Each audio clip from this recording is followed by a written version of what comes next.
वालेकुम, मैं हूं आयशा शाहिद और आप देख रहे हैं PSA डिजिटल। आइए खबर शामिल करते हैं तहसील आरिफवाला थाना सिटी के एरिया गुलशन इकबाल कॉलोनी में डकैती की तीसरी वारदात सरजद हो गई।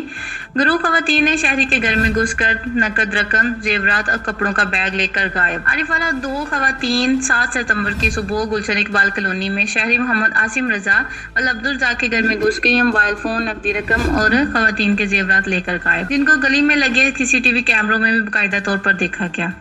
आरिफवाला इकबाल कॉलोनी में इसी ग्रोह की ये तीसरी वारदात थी और आखिर ये ग्रोह जामिया अरबिया फरूकिया के करीब तीसरी वारदात में इनको पकड़कर हवाले पुलिस किया गया। चंद घंटों बाद इनको छोड़ भी दिया गया। वजह ये पूछने पर पता चली कि इनसे बदबू आती थी, इसलिए इनको छोड़ दिया गया। थाना सिटी की नाअहली ये कि FIR तक भी दर्ज ना हुई। अवाम सरापा एहतजाज। रिपोर्टर मोहम्मद आसिफ बिलाल, आरिफवाला।